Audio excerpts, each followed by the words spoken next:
Floyd! Floyd! I'll knock you out!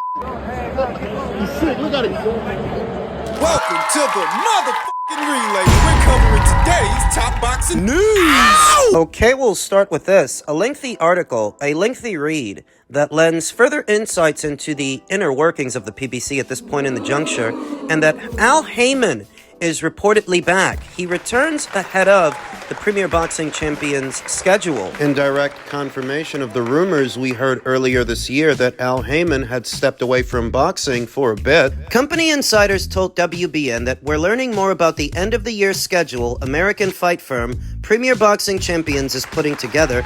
Details could soon be released in the coming weeks. WBN broke the news August 14th that Tim Tszyu's expected IBF title challenge against incumbent champion Bakram Murtazaliev will headline an October 19th show in Florida as the fighters struck an agreement to box in a big junior middleweight bout. This is rumored to be the PBC's first non-pay-per-view show of this entire calendar year. There are also the anticipated returns of Gervonta Davis, David Benavidez, and Errol Spence Jr., and a December event that could feature a mishmash of guys who haven't boxed for the company yet this year. A PBC source with knowledge of the situation told us. From September to December, PBC expects to put together at least 4, but possibly 5 events, which is a level of activity that contrasts the stop-start nature of its transition from Showtime Sports to Amazon Prime Video. 4 to 5 events from September till the end of the year,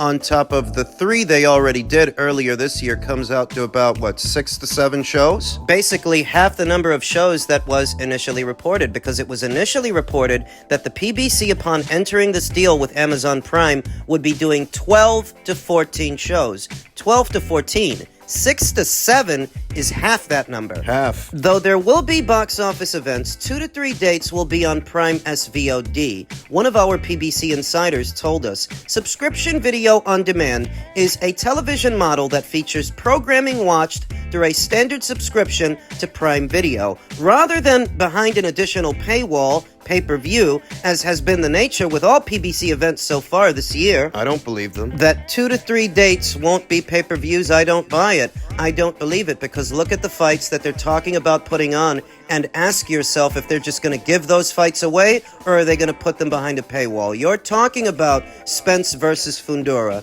You're talking about Pacquiao versus Baros. Do you think they're just gonna give those fights away? Because I don't. The PBC on Prime Video era began in March with Sebastian Fundora's blood and guts win over Tim Tszyu. Since then, Canelo Alvarez thumped his way to victory over Jaime Munguia, and Tank Davis and Benavidez starred in wins over Frank Martin and Alexander Vajdik. Respectively, these events have all been pay-per-views. PBC consultant Stefan Espinoza, who is the former president of Showtime Sports, told WBN at the Tank event in June that a schedule would be forthcoming. Yeah, but we're in August. Half the year is gone. So from January of this year till where we are now, the PBC has only done about 3 shows, and all 3 of them were pay-per-views. We're in August. 8 months into the year, with more than half of it gone, there were talks about doing a free show in June, but obviously, June came and went, and they didn't do a free show, a regular show.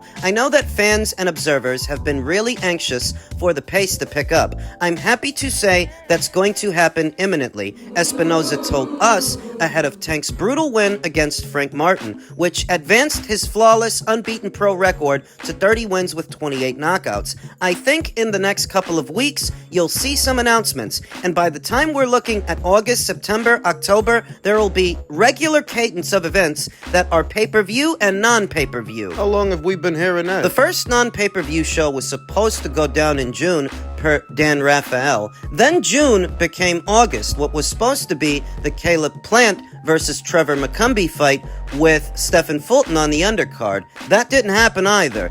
Those fighters are now fighting on Canelo Alvarez's undercard, and I don't think that's a coincidence. They were never going to do that show in June. They were never going to do that show in August. I try to preach patience with the fans and observers to say Showtime wasn't built in a day, as Espinoza told WBN.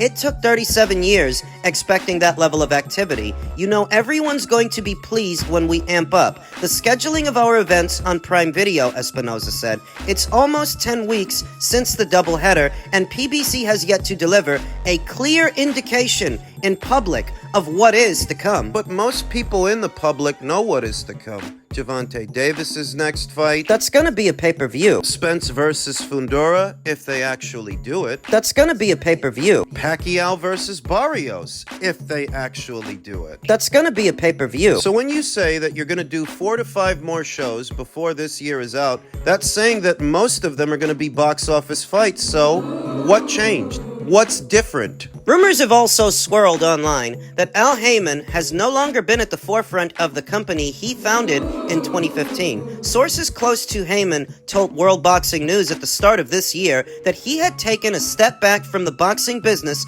because of a family emergency. So wait a minute, if Al Haymon has been missing in action, then who's been running the company? Oh, we talked about this on the channel for the last few months, that Louis DeCubas and Tom Brown of TGB, they have been at the helm of the promotion, and they've been running the company in Al Haymon's absence because Al Haymon was rumored to have taken a step back from the sport. This article seems to confirm the rumors we'd been hearing as of late last year and the beginning of this one. One of the sources said in February that Al Haymon's phones were turned off. At the time, including his Cleveland cell. When all of his phones went off, one source told WBN, "I knew something was wrong." That same source said that without Haymon, PBC could struggle. You think? Another PBC source admitted concerns earlier in the summer surrounding a haphazard rollout or one-off nature of their events. We talked about how Al Haymon was rumored to be missing in action, what it all means, and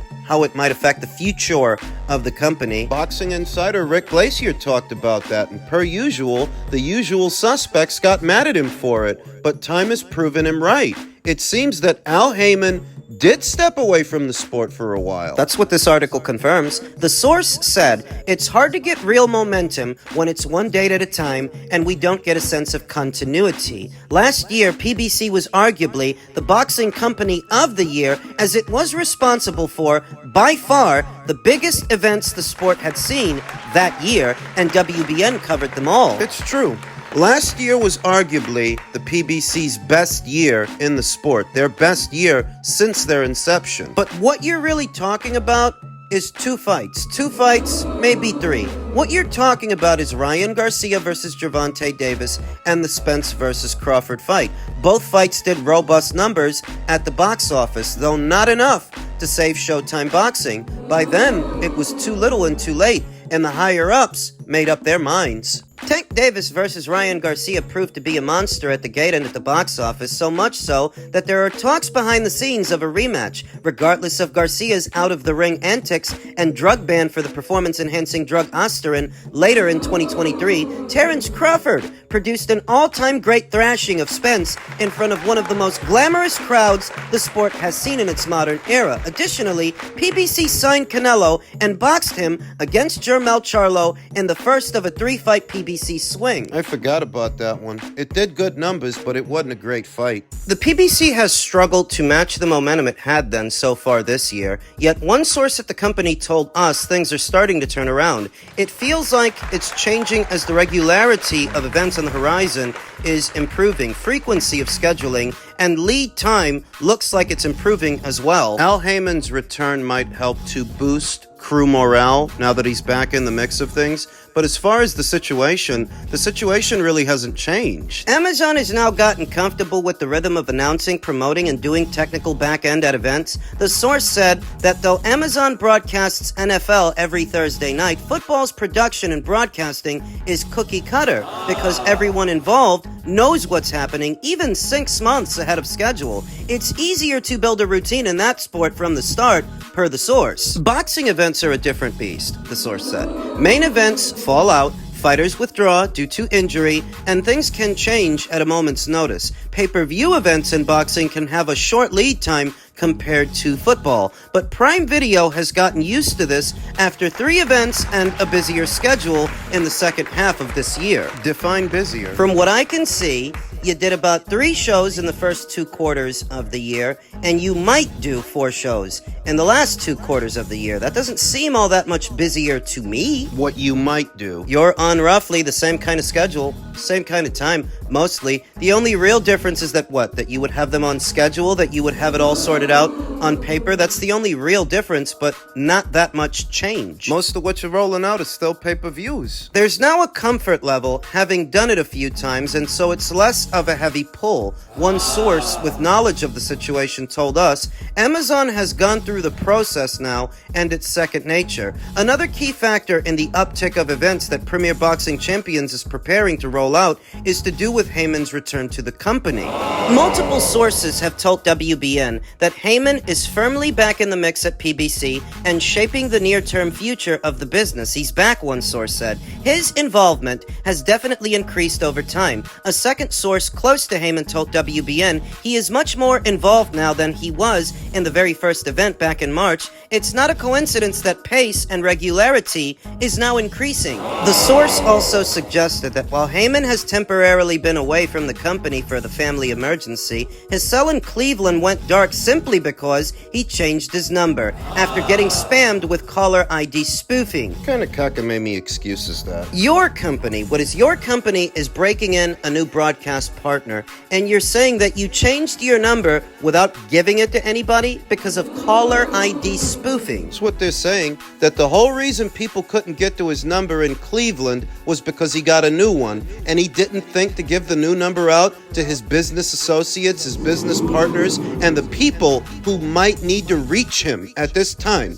That's what you're telling me. Even in Haymon's time away from the game, PBC shows focused on quality over quantity as it delivered big events showcasing top-tier stars from Zoo vs. Fundora, Canelo vs. Munguia, and Tank and Benavidez's doubleheader. You're not telling the whole story. They double-stuffed those cards because they don't have the same resources that they used to. Resources they had on Fox, resources they had on Showtime to do regular shows, non-pay-per-view shows. If you're noticing that they're double stuffing their cards now, it's because they don't have much of a choice. So when a David Benavidez ends up as the co-main event to a Gervonta Davis main event, it's because they didn't have the resources to give him his own date, to do his own show. And why would they? He's been on pay-per-view 2 times last year and he didn't sell anything. He ain't box office. And those are the only kind of shows you're doing these days. Despite any stop-start rollout of PBC events, it retained the core of its roster, has 2 of the sport's faces in Canelo and Tank, and may finally now release that imminent schedule with a broadcaster in Prime Video that is more comfortable with the quirks that programming in boxing provides. With Haymon back and Prime Video ready to fire on all cylinders, the PBC's end-of-the-year schedule could look like this. September 14th, Canelo vs. Edgar Berlanga, which we already knew about. October 19th, Baros Murtazaliev vs. Tim Tszyu, which we also already knew about. In November, Gervonta Davis versus an opponent that has yet to be announced. Most people think it's going to be Rayo. And in December, Errol Spence versus Sebastian Fundora, with a date for Pacquiao versus Barrios to be determined. 5 separate shows, 5 separate dates, and of the 5, only one of them is supposed to be a non-pay-per-view. Only one. The Tim Tszyu versus Baros Murtazaliev fight. There's interest from the PBC in staging Manny Pacquiao's return to the ring. Pacquiao and Mario Barrios are in agreement to fight one another, according to previous WBN reports. Gibbons, the president of Manny Pacquiao Promotions, told us the time to do it would be this year, and this year only. Additionally, Mario Barrios is the one fighter they want to return against. Bob Santos, who trains Barrios, told us they were keen to welcome Pacquiao back to the ring too. Of course they are. You saw how he looked in that exhibition. He looked every day, every week, and every month of 45 years old, and they still have the nerve, the audacity, to try to make a fight between him and Mario Barrios. It's ridiculous. Barrios versus Pacquiao is being considered for the schedule, one source at the PBC confirmed to WBN. The source acknowledged it will likely draw heat on account of Pacquiao's age at 45 and inactivity. Regardless, because of Pacquiao's status in the sport as a modern great, it's a quote-unquote event which will no doubt draw eyeballs, the source said. Does somebody want to tell these guys it's not 2015? How many people do you think want to pay $80 to see a 45-year-old Manny Pacquiao that hasn't been in a serious boxing match in a little over 2 years, and when he was in a serious boxing match, he lost. Because he looked like an old man 2 years ago. Do you think he's gonna look like a young one 2 years later? Not likely. This accents what I was talking about in my previous video about Gary Jonas saying that the market is oversaturated with pay-per-views, that if Turkey LL Sheik has it his way, everything's a pay-per-view. Yeah, you need to direct those comments to Al Haymon and his PBC. Because 4 out of the 5 fights they plan on rolling out of pay-per-views. 4 out of the 5. There's a chance that Baros versus Pacquiao and Fundora versus Spence could work in tandem as a doubleheader, like how Davis and Benavidez joined forces for a PBC pay-per-view on Prime Video in June, another source told us. Big fights aren't the only thing the PBC is looking to get over the line, as it's also had ongoing conversations with a small number of outlets for a second broadcast deal. One source with knowledge of the talks told WBN. So they want to condense them. It all ties together, you'll see. Though nothing is as imminent as a fall and winter schedule per se, there is definitely an interest from the broadcast industry despite general uncertainty in the media, the source added. Prior to the Prime Video announcement in 2023, which began officially in March this year, PBC sought a linear television deal. They still haven't gotten one. And had held tentative discussions with Warner Brothers Discovery to expand the PBC universe. In other words, they're looking for a deal like the deals they had with Fox and Showtime. Because the Amazon deal they have isn't like those deals were. Warner has been very aggressive in the market, the source said. With French Open tennis and Mountain West Football Championship playoffs, NBA rights are meanwhile up in the air because of a lawsuit Warner Brothers Discovery filed after losing media rights to Amazon. The crux of Warner's lawsuit is that it alleges the NBA breached its contract by declining its new rights deal that aimed to match Prime Videos. The short version is you had brief discussions with Warner and Discovery to maybe go into business with them, but they have their own problems. Warner Brothers Discovery is a great platform, according to one source at PBC. The boxing firm and Warner continues to have substantive conversations about a deal. It seems like things are gathering momentum and steam, the source finished. Considering the fall and winter schedule's tentpole events, with the possibility of a second broadcast partner in the future, it is easy to see why optimism has replaced concerns behind the scenes at the PBC. Everyone aligned with us has done the biggest revenue-generating events in the sport, one source at PBC told WBN. We know what we're doing, and so it's hard to kill us. Nobody's trying to kill you. You're just fading into the background. So when you see they're playing with the idea of adding Pacquiao versus Baros to the Spence versus Fundora show, or vice versa, it's because they don't have enough working fight dates, and because their situation with Amazon is not the same as what their situation with Showtime was. You're not getting everything you need over there. If you were, you wouldn't be shopping yourself around for another broadcast partner. The Amazon platform is big enough, with enough money, enough resources, that they should be able to satisfy everything you need, and yet you're still shopping yourself around. It's obvious why. Main takeaways from all of this is that Al Haymon is back in the mix, back from his hiatus, though a lot really hasn't changed. The PBC still don't have a second broadcast partner, and they've been looking for months. Most of what they're going to roll out in the fall and winter are in fact pay-per-views. And the pay-per-views themselves, the ones they want to roll out, we've been hearing about them for months. We know what they are. Thus, a few word sandwiches aside and implied optimism, the situation over there really hasn't changed. Yeah, Al is back, but they're still operating at a reduced capacity.